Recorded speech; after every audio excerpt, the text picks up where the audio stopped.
वाह वाह वाह, क्या बात है जिया लाल।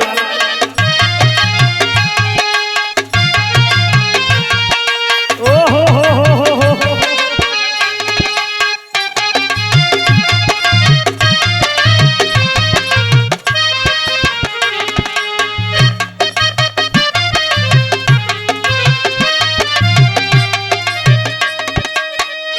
आज इस अमेठी की पावन सरजमी पे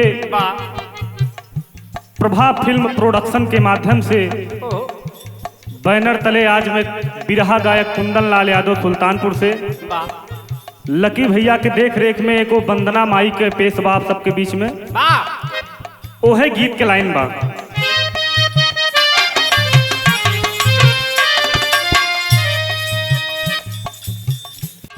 अरे रहिया दिखाई दाहू हो रहिया दिखाई दा सरगम सजाई दा गवादा जाननी गवादा जाननी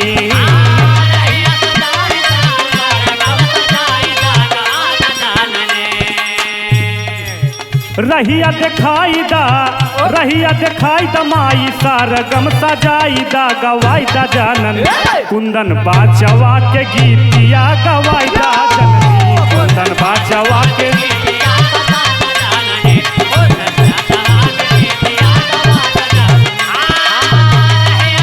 जय हो क्या बात है।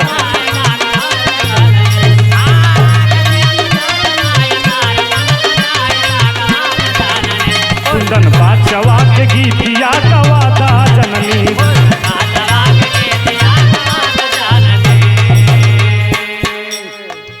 कुंदन बचवा के गीतिया गवादा जननी।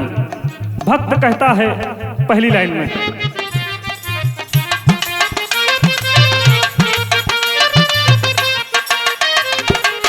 छंद ताल जानी नाही नाही लायदारी तोहरे असरवा हम बाटे महतारी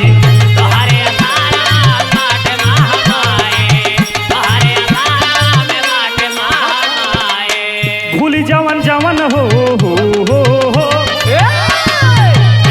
अरे भूली जवन जवन आके हम के बताई दा गवादा जाननी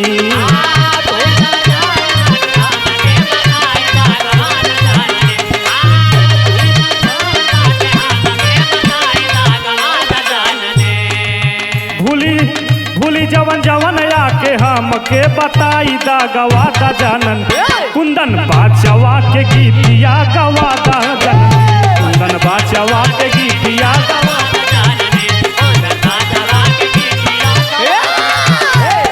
बाचवा के गीतिया गवादा जाननी। बेटवा माई से दूसरी लाइन में कहा तो का कहे,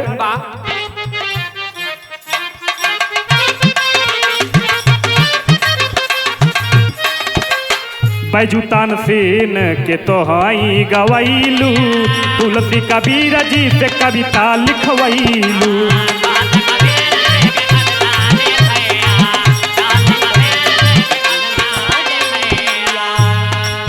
बानी हम ठाढ़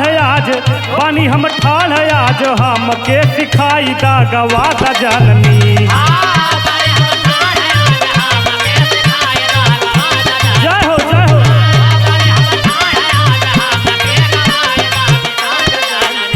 अरे बानी हम ठाढ़ आज हम के सिखाई दा गवादा जानन कुंदन बाचवा के गीतिया गवादा जननी कुंदन बाचवा के गीतिया गवादा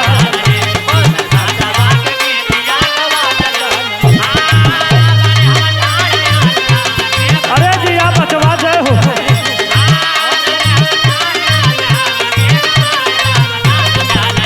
कुंदन बाचवा के गीतिया गवादा जाननी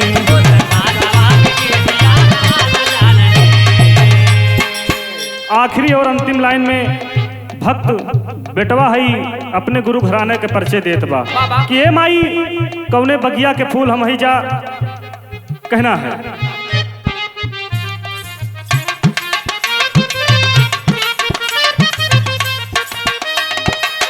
गुरु गणेश राम लाल पूजले चरणवा चंद्रिका और राधे श्याम धैले धियनवा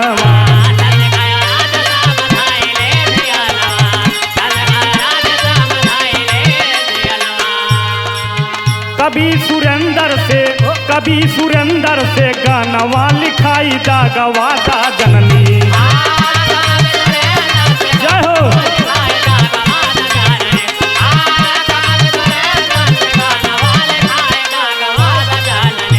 अरे कभी सुरेंद्र से गानवा लिखाई दागवा दा जननी तो कुंदन बाचवा के गीतिया गवा दा जननी। कुंदन